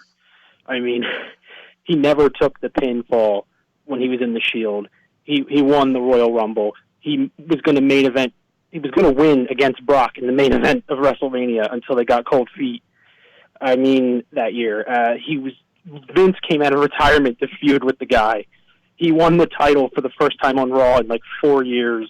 I mean, the Royal Rumble the following year was all based around him, and now he's retired The Undertaker, and he's still not over. It is fucking ridiculous. It is ridiculous. But it's actually I'm going to say I don't think it is ridiculous. I think they booked him to be a jackass. This guy, it's a very simple formula. It's a very simple formula. You just have this guy plow through motherfuckers, and in time, people are going to rally behind him. It's that simple. He doesn't speak. He doesn't do anything. He just plows over motherfuckers. It worked for Goldberg. It can work for anybody. One of the most ridiculous things we talked about when we did Starrcade 96, when we reviewed that show, we talked about, you commented on how you couldn't believe how over Lex Luger was on that show. And I told you, because I've been watching those shows every single week on Nitro in the fall and winter of 1996, Luger came out, he beat a guy and went home every single fucking week. That's why he was so over, because he was a fucking winner. Mm-hmm. And Reigns, here's the thing. And he's cocking his hand like he's jerking himself off. But did Lex Luger give promos about Jack and the Beanstalk and Big Show? Did that happen? Oh. It's just, he's not. Listen, he's not the guy. I mean, is it that hard to understand? Apparently, I mean, literally, because he has a certain height, he has hair, and he can move around the ring well. He's got to be the guy, but he's not good on promos. And if you're not good on promos, you're not the guy. I don't know why that's fucking. Since when is that some kind of revelation or controversial statement? And he just, and they want him to be this corporate ambassador type character when he's dry as toast. He's just not going to be this. He's not at his best. He's not going to be this gregarious, multifaceted, like palatable babyface face of the company to the outside world. This is what they always do. They did it with Hogan. They did it to a degree with Shawn, and Diesel and Lex Luger were a pathetic reflection of this. They lose their top babyface from the prior era, like Cena's transitioning out, and they try to make someone exactly the same guy. They're kind of pushing him out the door, though. Who's Cena? Cena. Of course I know. And because they're doing that, they need to replace him with someone who had the exact same qualities that he did. It's a top babyface. We all know what Steve Austin represented. It represented the idea that if you really want another boom period, you need to put a babyface in the top position that in no way resembles the babyface vanguard of the prior run. Exactly. And if you keep giving people diluted versions of the last babyface, even worse when it's Cena, who most people rejected throughout his whole run, well, it's like, because they rejected him and we still made a lot of money, everybody's a mark. It's like, well, great. We'll just all be pissed off all the time, and you can tell yourself it doesn't really count for anything. I mean, but that's the comment, though, right there. The fact that people are still look at this. Look at it. We fucking still watch. Like people still watch. People still go to the damn shows. Right. It's like, why? Obviously something ain't broke in the WWE machine because people still go see this shit. You know what ain't broke is how magical it used to be. Oh. And the promise it could be that way again, just this next time, and it never is. And it didn't used to be like that. I didn't shut off my television 10 years ago and feel like I was completely taken for a ride. I'll tell you, I'd watch shows. Look, one of the most disappointing things in my childhood when I first started actually getting pay-per-views, there were two things that bummed me out. My first year, I got the Royal Rumble '93, talked about ad nauseum, of course. Yokozuna wins, not what I wanted. Not what I wanted. A fucking heel wins the Royal Rumble. My first year getting the Rumble. No. Not happy. I didn't go to bed feeling like this. I went to bed feeling disappointed that my guys didn't win, that Savage didn't win, or Undertaker didn't win, or Perfect didn't win. But now the heat's on the company. It's a new world where you think about the company. It's like watching a movie blaming the director and not. Same thing, right? But same thing. Luger at SummerSlam '93. He beat Yokozuna by countout. Not what I wanted. I was disappointed, but you know what? I kept watching because I believed that Luger was going to get his shot and defeat Yokozuna. Clark, anything else? I mean, God bless AJ Styles, because I thought that would be the shit match of the night, and boy did that surprise me. Goddamn good for him, because he took as Stone Cold will say, he took the chicken shit and made some chicken salad, because that, like you guys are saying, that's probably one of the better openers I can remember of all time for Manias now. And kind of what a bummer, right? The fact that they had it open the show. If they just put that, the show might have been a little bit different if they kind of scattered. I mean, great. You never know till you leave the ring. But I mean, imagine if they just kind of scattered some of those good things in with the bad. It might have been. You might have a different feeling. Yeah. Leaving that show, there was a run of bad. There was a solid run of bad at the end that just really stunk up the joint. It was just once that concert hit, they were fucked. Yeah. Well, we want to thank you for the call, Clark. Thanks a lot for jumping in. And the phone number, if you want to join us, is 844-743-7364. Completing a whirlwind day for us here at the Lapsed Fan, dipping our toe back into the WrestleMania water, and to some degree liking what we're feeling, and to a large degree not liking what we're feeling. But when Roman Reigns and Undertaker hit the ring, boss, and I realized this is what I'm supposed to receive as the big conclusion of this show, I was like, they don't get it. Brock Goldberg was where it was at. Yeah, like that. I mean, in all reality, that would have been a much better, even though it was short, there would have been a much better main event. And I could see ahead of time putting Roman and Taker last. Yeah. But when you looked at how those respective matches were booked. But you weren't going to put Taker on before at the end. They did for his 30th retirement match at the end of the streak. That wasn't the main event. But that wasn't ever really his retirement match. Yeah, but they thought it was in the back, just like they did. Chris from Denver on the program. Chris, what's up? I like the show. I don't know what how my experience was different. I watched the first few matches on the gym when I was on the stairs, and came home. Apparently, I missed a Pitbull concert. I don't know if "missed" is the right word, but I liked it. I'll say you didn't miss a Pitbull. You didn't miss anything. Roman heel, turn Roman heel, turn Roman heel. Why? So you could cheer him ironically? Like, you already boo him. I mean, the guy gets the loudest reaction of anyone there. Not tonight, my friend. Have you seen those jeans in that commercial with his fatherhood shit? Tell me that guy's not a heel with those ugly ass jeans. Mm-hmm. So, well, yeah, I mean that's a cute line that he, already gets booed, so he's a heel. And I guess to some degree, I mean, if there wasn't tonight, people were indifferent to Roman Reigns. Right. And don't mistake getaway heat with heat. Do not mistake the two. Go away heat, that is to say. Like, who on the roster has heat? AJ Styles has heat. Kevin Owens has heat. No, he doesn't. I think Brock Lesnar has heat. He gets the 50-50 reaction that Cena gets, except he's straight heel. And he doesn't have the merch sales that Cena has. He doesn't have the mainstream appeal that Cena has. Well, they'll do the merch sales no matter what. But don't put a guy in the ring. Don't put a guy in the ring in the main event that's going to make me feel like I'm watching a product that's completely disconnected from what elicits passion in people and makes people feel like there's something to sink their teeth into.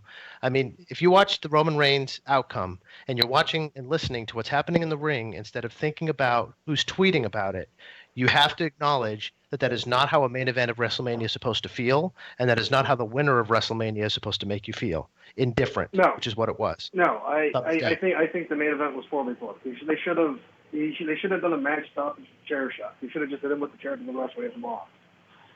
There's a lot of ways to book it differently, but they booked it in a way where they thought we were going to feel it was epic. And when someone thinks something's going to be epic and it's not, it's about the worst miss in entertainment. I mean, it's just when someone thinks something's going to be epic and they try to make it and it fails, it's just the only thing that's epic about it is that it's an epic pile of shit. I mean, I'm not going to say this is like a doomsday scenario. I'm not going to say they're going to take a business hit. I'm just saying I don't give a fuck about those things. I'm here to tell you how I received it as someone who gives a shit about wrestling and knows how great it can be and how much I can enjoy it, and I didn't. So fuck off. That's my response. Like, I have to argue that merchandise sales are going to go down 20% next quarter to have a point? No. I mean, I come from a school where you don't necessarily read the Observer before you figure out if you like something or not in this business. You figure it out because of how it makes you feel. I don't know if that's the business now, because you look at the 6-star match, how much did that set people off? I mean, how many people need to hear Dave Meltzer say something's good before they can think it's good? Oh, I How understand. many people need to read a review of a movie before they know what it's... Well, that's for stuff that they wouldn't check out otherwise. I mean, that's deciding to seek something out. Everybody's watching WrestleMania anyway. Nobody's going to wait for Dave Meltzer's review before deciding to watch WrestleMania. That's not what we're talking about here. But like I look at the, I don't give a fuck about them because they weren't shoulder to shoulder with me on this night, assessing the same, riding the same wave. Yeah, like it was Netflix's most streamed, most binge watch show of the year so far, which it's only March, and I'm sure they want some profit.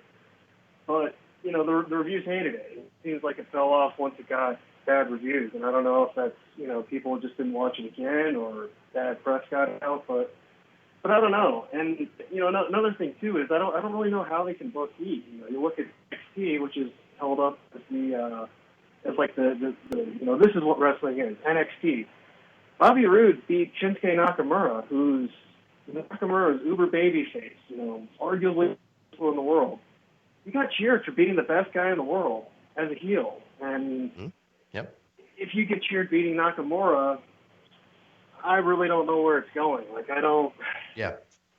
Where it's going is people care about Bobby Roode, and they don't want him off their television and out of their ring, and they don't care about Roman Reigns, and they want him off their television and out of their ring. I mean, they don't care about him enough to justify that position. It's always been that way in wrestling. If you try the wrong guy, the people will let you know it. And before, they couldn't afford to ignore that because it would show up in the absolute bread and butter week-to-week television and gate returns because that's what they subsisted on. Now they subsist on television revenue, which is guaranteed. Well, I mean, now it's become more like the company itself has become more of a self-sustaining machine versus than it ever has been, and so they can do whatever the fuck they want, which is good for them, bad for us because half the time it's not what we want, I think that's the truth. I mean, I think there's a little too much outcry after all these pay-per-views to just write it off as people like to complain about wrestling. You don't have to change it. Do whatever you want. I don't like to complain about wrestling. Don't get mad at me for being all pissed, for being let down by the show. I don't like to complain about wrestling. I love wrestling. I want to enjoy wrestling. I want to laugh with wrestling on the lunacy of it, but I can't. It's a disaster right now. I don't know if it's a disaster, but I do. Well, I mean, from a main event perspective, you got these great guys. We were talking about it before. You got these great guys. You got AJ Styles. You got Kevin Owens. You got these guys that are hard workers that put on exciting. They give us an exciting product, exciting matches, and they literally have the belts up until last month, and they give it to guys that don't need it. Mm-hmm. I would have rather seen. Why not? Why couldn't we see Orton versus AJ Styles? Why couldn't we see that for the title match? Why couldn't we see Brock versus Kevin Owens, AJ Styles versus Brock versus Goldberg? Could have been the way it was without the title. He didn't need it. Oh yeah, that's absolutely true. Anything else, Chris? couple more things, a couple more questions. One, do you think the title needed Brock versus Goldberg? Because that's the argument I've heard is that Brock Goldberg makes the title seem bigger. It's not that needs the title, it's that the title needs that. Two, did you see the way Stephanie's ass engulfed that motorcycle seat? That was... Let's go back and look. Yeah, man, she fucking followed that shit. Let's not look at that fucking entrance ever again. Poor Steph. She's going. No. I'm not saying no. I'm not saying you're hard on her. I'm saying she's going through such an identity crisis, and it's so sad. She's been going through the identity crisis for fucking years. But she has no idea how to dress herself for pay-per-view. Okay, Mr. Female Flat Fashion Plate over here. Absolutely. I know how women should dress themselves. It's just, she wants me to think, she wants to say to me that I hate her because she's a powerful woman. Right. And I don't hate her because she's a powerful woman. I just hate her. I hate her because she ruins television whenever she's on it. She makes me not happy to be watching wrestling. I'm sorry. Am I supposed to feel am I supposed to overthink that to the point that I don't feel that way anymore? I think a good wrestling fan is supposed to do that, right? I could stay on Twitter long enough until I find somebody who rankles me, and so I can be the apotheosis of that person. Okay, I just want to make sure that's how it's working, and everything's still the same.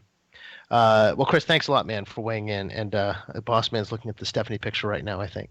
No, I'm not. I'm actually saying we shouldn't treat Stephanie like a woman. We shouldn't treat her like a man. We shouldn't treat her like we know her. We should treat her like who she is. Okay, we do that. I treat her like a woman who wants you to know she works out at midnight. I defy you to find somebody who isn't annoying that would do that. You know what? I don't want to know that. I don't fucking care about what you do. She has a fitness DVD with Triple H. She wants. That's what I mean by her identity crisis. It's like she has so much money and influence and leverage that she can be whatever she wants to be at the snap of a finger. And it's like nobody believes she's any of those things, really. She's a good promo. I mean, she's good on the stick, but what motivates her to do good promos is not helping other talent. It's getting herself it's putting herself slightly above and on a different intellectual level than all these wrestlers. Yeah. And anybody can be a good promo if they're just trying to prove their own intellectual superiority. It's making the other person look good. That's the mark of a good promo. So I struggle with that. Brandon is in the spot here on the Lapsed Fan Live WrestleMania 33 post show. Brandon, how are you feeling after the Undertaker hangs him up? How am I feeling, dude? First of all, good evening, gentlemen. Yes, good evening.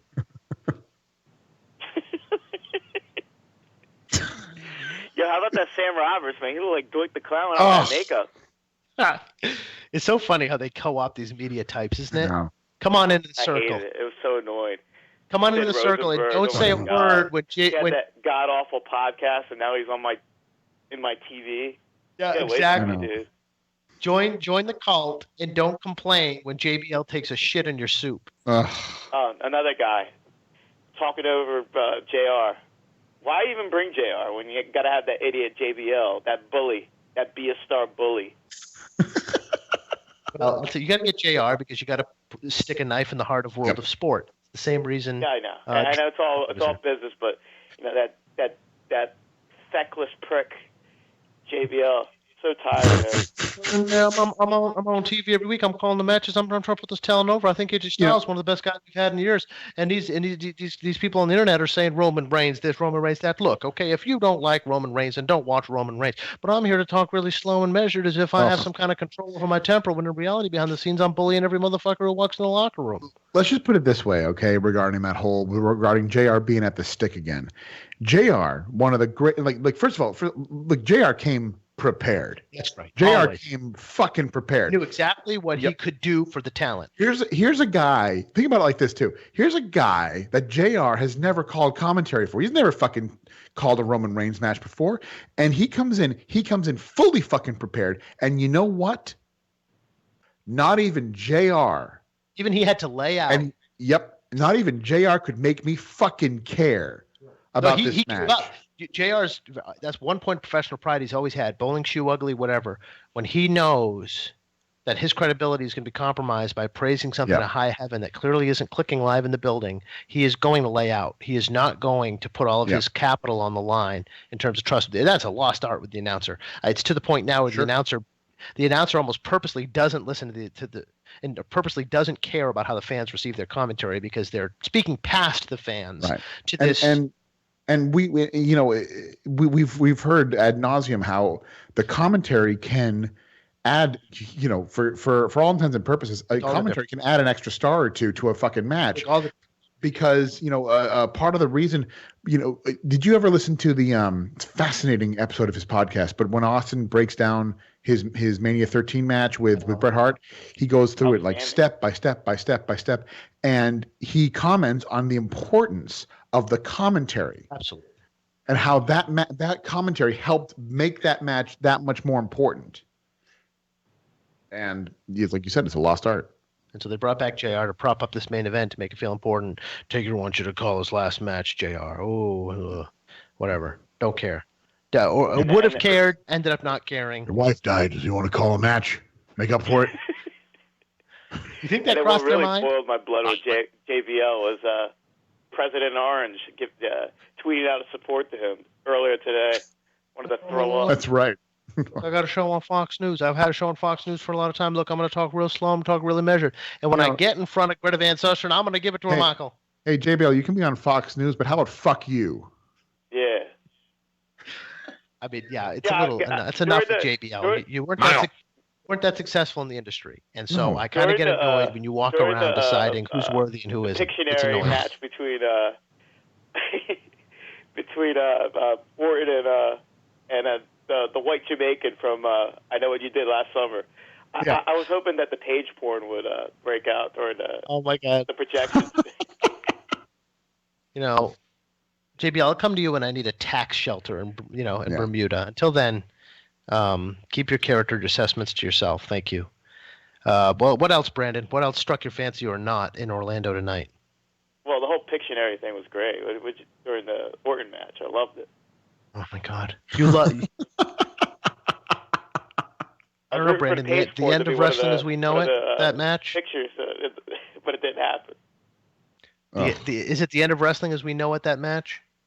Yes. It's over. Boss, I really think it's over. I mean, they're going to start, like I said, they're going to start using that as a Tron, and they're going to fucking have the matches airing on the damn mat as guys are wrestling on it. And then we need more crowd reactions when a big move happens. We need that'd be great. That'd be great. They actually the mat Tron is literally all crowd reactions. So that the guys, as they're wrestling, can see the crowd reactions to their moves and maneuvers. No, you know what it should be? Here's what it should be. The ropes should be made out of screens. Oh. And the screens can show live tweets of people reacting. Just like a tweet stream on all three ropes of your match, so you know how to adjust your work on the fly. Oh my God, that makes me sick to my stomach. To please tweeters. Book on the fly. What's that? I said book on the fly. That's right. Yeah, if only they would. I mean, what did you think of that botch part of the Taker match? Was it Reigns' fault? He was trying to pick him up and which part? His gut? Which botched part? There was like a turnbuckle botch. I guess they're going for a big finish or whatever. I don't know. It was horrible. I blame Undertaker because he couldn't. He agreed to do that spot without being able to kick his feet up high enough under Roman's shoulders. I mean, you can't expect someone to pick you up from that angle without a little help whatsoever. I love when Undertaker was saying goodbye. I was waiting for him to stick the thumbs up like in Terminator 2. Yeah, I know. I thought I said he's like fucking Schwarzenegger going down. Hey, what about that sign, by the way? What about that sign that we saw at the end? I haven't commented on it yet. Roman is a Holocaust denier. Say that. Nice moment of levity by someone in attendance at Citrus Bowl. We appreciate that. We appreciate Yeah. Jesus. And then maybe finally get over as a heel. Yeah. Maybe. What would Paige, right, boss? Yes. Undertaker. When that spot got blown, Brandon, I thought to myself, if you can't bend over and pick a penny up off the street, you might not want to be in the WrestleMania main event. He's so dilapidated, man. It's done. He's not going to come back, is he? I don't know. I just remember, I thought it was over for him when he played Gene Simmons and the lead singer of Kiss on that Nitro. Like, they need to put, like, Thompson's water seal on him to recode him up. He's going to go home. Every year, it becomes a problem. I think it's a problem for his health that he has to dunk his head into motor oil to get that black hair. He had more makeup on than the Divas match earlier. It was like mascara all over the canvas. And he's got bigger tits than most of the women in the company too. More leathery though, I suppose. More leathery and. Come on, it's Look, your main eventer at WrestleMania shouldn't look like he's working on his sixth butt at the slot machines at Foxwoods. All right, Brent. Anything else? How come no celebrities are not like that besides Gronk? What was that? Say it again. There was like no celebrities besides Gronk. I know. They didn't have any time. We get Maria Menounos. She was there. That pre-show. They didn't have any time. 7 hours. Well, in other words, they didn't have a 30-minute segment carved out for celebrity involvement like they usually. You got Big Vito. I mean, you got Lunchbox Lewis. Like King Mabel. What did you say? I said Lunchbox Lewis like King Mabel performing with Mr. Dale. I know. I was like, who the fuck invited fucking Swole? I was surprised Flo Rida hasn't got a contract yet. Vince they got Legends deals. Yes, $10,000 for a WWE Hall of Fame Flo Rida figure. He's going into the celebrity wing. No doubt about it. Him and Trump are going to be dancing their way to the hall. Well, tomorrow night is a new day. Tomorrow night is the famous Raw after WrestleMania, and all will be restored again when they put a guy under 230 pounds over in the main event and win back all the goodwill, which has been what they've done the past 2 years. So look forward to that, Brandon. Anything else? Can the Boss Man sing a couple songs? I know it's up to the Boss Man. Well, I actually was going to do I meant to do it earlier. Let me see here. Bulldog and Jeans? You want Bulldog and Jeans? Yeah, all right. Hold on. I got to pull it up a little bit. I need a little. In honor of Roman and Jeans getting That's that. True. We got in honor of the new big dog and his yard. We'll get the British Bulldog in his jeans. JR, by the way, said tonight that Reigns won the deed to the yard. Yes, he said it. I told you it was the first ever WWE property match. So I said the first match to be sanctioned by the County Register of Deeds. Right. Oh, they passed papers in that main event. Yes, they did. They also passed guard.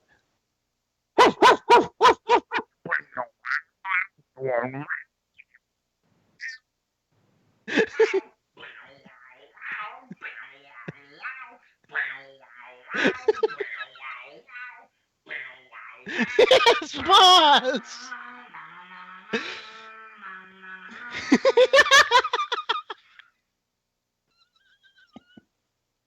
You got that, Brandon? You there? It gone. Soothes my soul. What? It soothes my soul. Here, we'll do a live version of this one too, because it's just necessary. Here we fucking go. Let's get it, boss.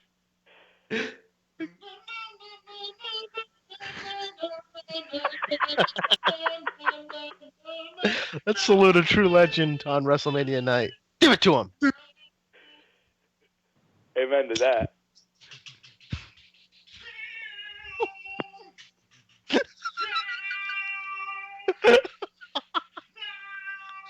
Yeah, sounds like a cat.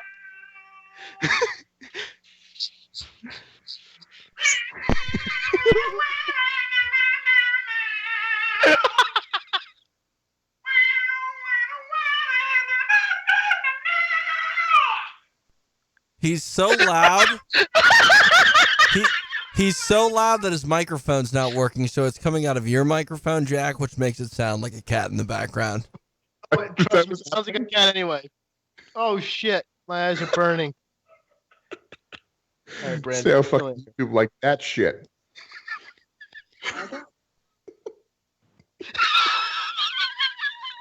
Me sour on that cast. So wait, TJ, my microphone wasn't working? No, you were coming out of Jack's, which made it like 11 times better. Hilarious. Hold on to that one. Thanks, Brandon, for the call. Always appreciate it. Mason from California is with us. Mason, what's good? Hey, what's up, guys? Hey, I just want to thank all three of you guys for your dedication, all day with the pre-show and now this. What are your thoughts for the going to the Raw? Because everyone's in town, Orlando for that Raw after WrestleMania. What are your hopes or thoughts for Raw tomorrow? Well, I hope they make a pretty clear, compelling direction for Brock. I think if we can be excited about Brock's next title program and convinced that he's going to be around regularly enough to make interesting television, they really could get somebody over. I don't know who they pick for that spot. I think it's clearly going to be Roman and Brock at next WrestleMania, but between time he needs another opponent. I'd like to see Finn Balor. I'd like to see Shinsuke Nakamura get the Rocket put up his ass. Finn Balor never made an appearance. Like he was kind of not necessarily promised, but he was somewhat teased to do something tonight or speculate. So there's two fun possibilities. I'm always excited about the Raw the night after WrestleMania. Like I just said, they've made it a practice when they really test our patience and our goodwill with the Marathon Mania where the wrong decisions are made. They always come back the next night by putting over internet wrestling favorites, and so they're going to do that tomorrow night, I'm sure. For me personally, I'll be looking forward to watching Raw episode 212 from 6/2/1997. So I'll be watching that instead of watching whatever happens tomorrow live. Hashtag. Anything else, Mason? What were your thoughts on, this weekend's NXT TakeOver? Because I found that card to be a lot better than this evening's WrestleMania. Yeah, there are quite a few. The first half of WrestleMania was good. I didn't fall asleep, during the last half, but I kind of wish I did. Yeah. Well, what did that have in common? NXT TakeOver is about 2 hours, 15 minutes. The first half of WrestleMania is about 2 hours and 15 minutes. If you take good workers and good matches and put them on a digestible amount of time, it's going to feel like a great show. If you take good workers and put them in 1/4 of the total time window allotted, and the rest of the stuff is testing your patience and going back to wells that have been proven dry, it's going to feel like an awful experience. So, yeah, I mean, if the first 2 hours of WrestleMania 33 were NXT TakeOver and the rest was the rest, I would feel like NXT TakeOver sucked if that's what you're going to call the 7-hour show. I mean, it's always great. The reason TakeOver is great is because it's 4 matches. That's it. I mean, you could put 4 shitty matches and it wouldn't be good, but that's very unlikely. Right. Because they know how to matchmake over there, and they know how to put guys in the ring that are going to produce interesting, stylistic meshings and outcomes that feel unpredictable, but at the same time, predictable enough to build a direction. So I loved it. I thought Bobby Roode was awesome, and I loved the main event. I thought it was great progression from their last match. The tag team match was obviously great. I thought Asuka found a great new working opponent in Ember Moon, who she can have real Asuka level matches with. Oscar the Grouch from Men on a Mission. Yes, you got it right. Get it. Well, that card was produced by the Road Dogg Jesse James. So yeah. He's on new calling. All the power to him. See, he's an example. He knows what works. He knows what people want. And then he goes on Twitter and defends what he knows people don't want and what he knows doesn't work. And that pisses me off. But that's what you got to be when you work in that company. Hopefully, I mean, is that a symptom of the Vince machine, or is that a symptom of what's going to happen in the future? The Vince machine. Vince machine? Yep. Okay. It's everybody trying to guess and respond to what Vince McMahon feels at the moment. And he's increasingly getting more senile. It's just that simple. I mean, I don't know if he's lost any faculties necessarily, although when you see him on TV, it does look like something's withered away in the wind. Yeah. But he's stuck on certain ideas, and the business is now set up to where he doesn't really have to pay a very immediate price for sticking to ideas that don't click. So he just plays with his toys however he feels like it, and the fans take it and they have battered wife syndrome. So there we go. Mason, anything else? That's all. Thank you again for everything that y'all do. Thank you very much. Have a great night. Thanks. Great morning. Yeah, I know. We are burning the midnight oil here. It's really something. The amount of time we've put into talking about inauthentic entertainment. Seriously. Jay from Providence, holding it down in Provi. What's up, Jay? Well, man, as a tag team guy, I gotta say it's cool to see the Hardys, but if they can't tell compelling stories with the guys they already have, I feel like we're just in for like another Dudley Boys run. Oh, sure. I think you're absolutely right. I mean, they're just in the market for anybody that'll get a recognition pop, breathing a little new life into a part of the show that's kind of stale, and grab a hashtag, then they get over it. Mm-hmm. I agree. Hashtag Hardys are back, and then they forget about them for another few weeks. You know, yeah, they might try something with Jeff, but I doubt all of it. These, teams with potential, and none of them are great on their own except for American Alpha. Usos are kind of finding their groove now as a heel, but man, if they can't find the time to tell compelling stories and can't even find time for SmackDown tag matches, it's great to see the Hardys, but I'd rather this be a one-off than a regular thing. I don't know if that's a popular opinion or not, but. Well, I mean, the Hardys got their steam back by doing all of the. I mean, the reason the Hardys got their steam back was because TNA was in such desperate straits and had no money that they just turned the whole promotion over to them, and they just took it in a direction that was complete lampooning of wrestling, and it was a complete self-referential joke. And it was hilarious. They were like brilliantly creative and did so much with that. But you have to have a company completely willing to turn over its entire look and feel to you because they have nothing else to offer or do and don't want to spend any money. Is that really what happened? That's what happened. They turned over the entire company to the Hardy Boys. They let them film entire episodes of Impact at their house in North Carolina and do like completely off-the-wall wacky shit with like fireworks. I remember I saw part of that crazy match where were they like a tractor or something like that? They did something. Final Deletion, They did a thing with a forklift. They did fireworks. They did, completely. It's just zany. It's just make crazy. Isn't it crazy too that apparently that many people watched that too who were at WrestleMania because they were chanting the delete thing. Well, like that's I don't know idea what the fuck they were talking about. Well, Matt Hardy says that as a way of psychotically saying he wants to wipe a threat off the face of the earth, and he feels like he deletes people from existence. That's funny. And it's funny. It's great, but it's not going to work in WWE. They're not going to let him do that. They're not going to turn over the whole creative limitation and the whole creative universe to them to do whatever they want. It's over. Forget it. They're going to be way closer to the old Hardys than you would think. But enjoy it for a week or two. Anything else, Jay? No, man, you guys make my commutes tolerable, and thank you guys for all you do. Thank you for Hulkamania, and keep holding it down, brothers. Thank you. You're goddamn right. I would appreciate that. Clark from Pennsylvania joining us as we wrap up our WrestleMania 33 post-show coverage. If you want to get in, a few minutes left, 844-743-7364 as the Lapsed Fan continues our WrestleMania journey and reacting live to WrestleMania 33 at the Citrus Bowl here tonight. Clark, what's good? Honestly. One more time? Not a lot good, honestly. Yeah. I mean, it's I don't just think people are saying this just to get a pop on a radio show. I think they really didn't like the show. I don't know. Clark, what didn't you like? Well, I live in an area with a lot of former wrestling fans. They don't watch it anymore. And I just talked to a coworker about this the other day. I said, did you watch when Goldberg was on? They said, yeah. I said, did you know Goldberg's going to be at WrestleMania? They said, no. I said, does Goldberg being at WrestleMania make you want to watch WrestleMania? They said, no. People don't hear them bringing back all these old stars and think, oh, I remember them. I want to see this. This sounds exciting. Because they were bigger in the 90s than the current stars are now. Mm-hmm. That's not what happens. They hear that, they think, oh, wow, wrestling's stagnant. Wrestling hasn't had any good ideas in over a decade, and they're dipping into the old pool. Right. Yeah, and Vince Vince still marks out for people who can have the kind of bodies that you can have when you're not on the road and you're not subject to the wellness policy. Is there a pool going on, by the way, with Goldberg having a heart attack sometime this week? Do we have a pool going on for that? No? Well, I think he'll be fine. Now that he got through the match, I think he'll be fine. All right. I think it was like 10 Germans after all was said and done. Oh. Yeah.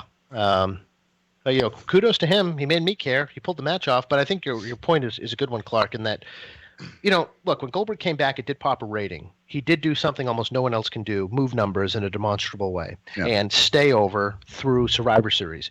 Crowds continued chanting his name and weren't rejecting him as some kind of interloper who was taking the spotlight away from more established talent.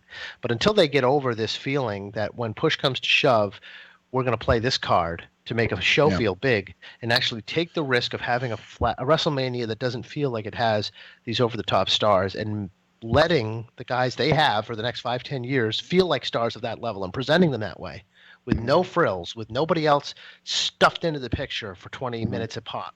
Literally turning over an hour and a half to the McMahon family of the WrestleMania show, be it Triple H or Shane or Stephanie or whatever it is.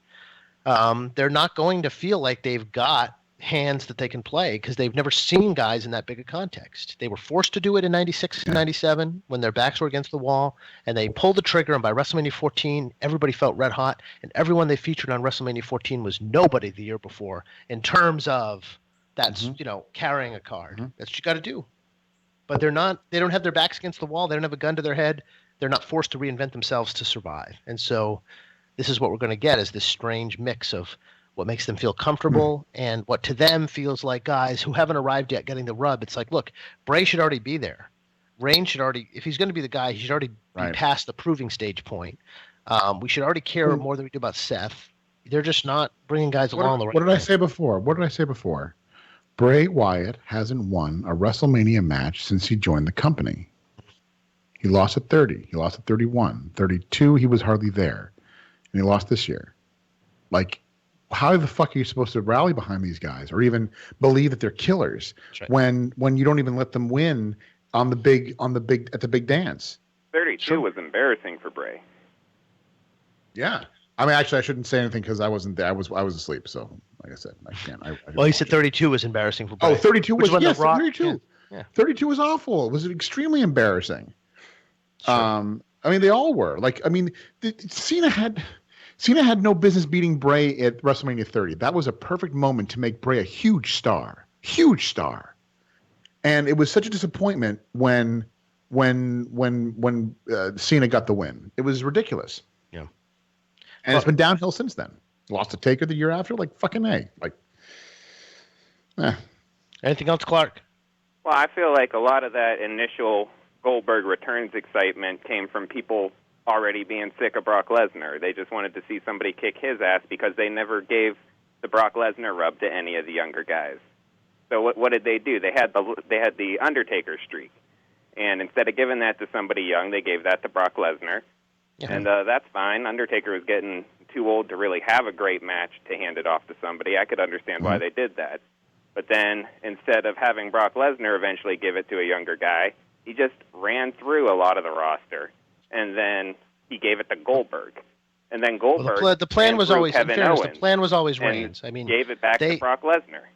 And so in fairness, the plan was always last Reigns. few months The with plan Goldberg was is non-canon.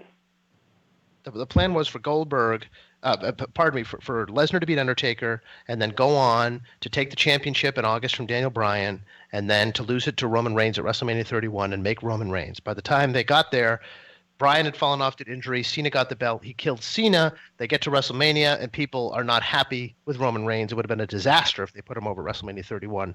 So Brock continues to hold the belt. And still their long-term idea is to bring in Brock and pay him all this money so they can serve him up to Roman Reigns and get 5-10 years out of Roman Reigns as the guy who conquers Brock. They could still do it.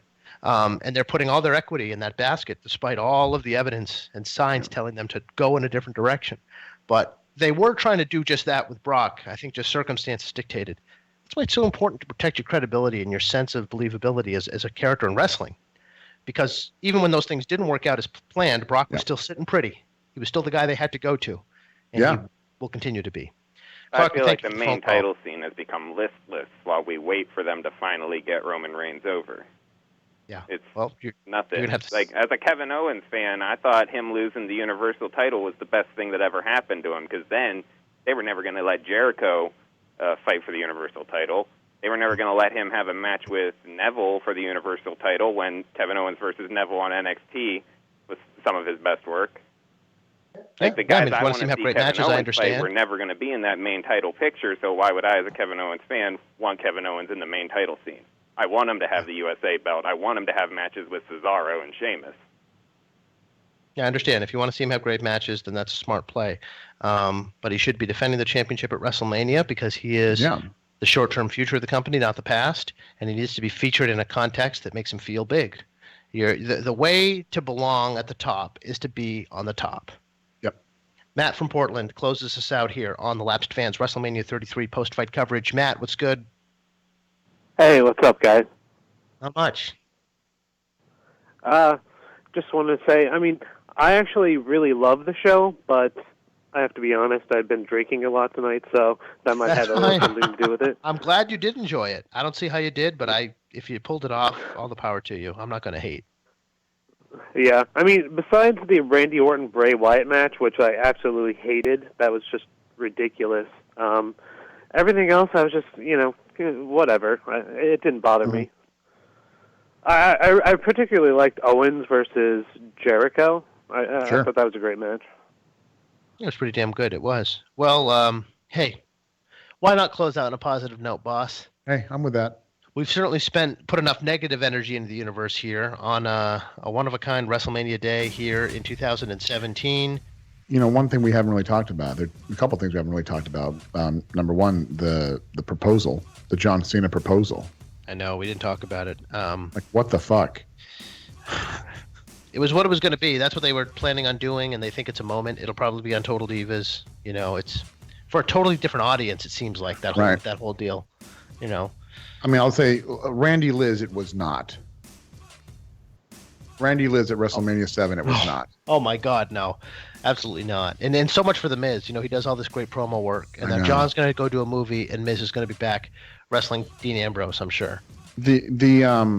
And then the women, the four-way women's match was, it was pretty exciting. Good to see them do some good work. They did a really nice job. I think they overachieved because I thought that match with Nia Jax being forced into it was going to be too crowded. They found a great way to work Nia's size into great spots, got her out of there early, and then did their thing. Charlotte shining as always, and I was happy that Bayley didn't just have the legs cut out from under her as soon as she got to the big stage. Yep. So that bodes well for her in the title picture. So that about does it for the Lapsed Fans coverage of WrestleMania 33, WrestleMania 2017. I want to thank everybody who joined us in the marathon that was going on all day before the show, and the premiere of our pilgrimage to Pontiac, Michigan, and the Silver Dome, which is available now on YouTube and the SoundCloud and also page. And the SoundCloud page, as well as the entire live broadcast from earlier today is also available on the SoundCloud page. As will this post-show coverage brought to you by the Lapsed Fan Wrestling Podcast. Thanks so much for joining us and putting another WrestleMania Sunday in the books as the journey never ends. Sadly. See you next time. Preceding announcement is a TJ DeSantis production. Its content is intended for private use only.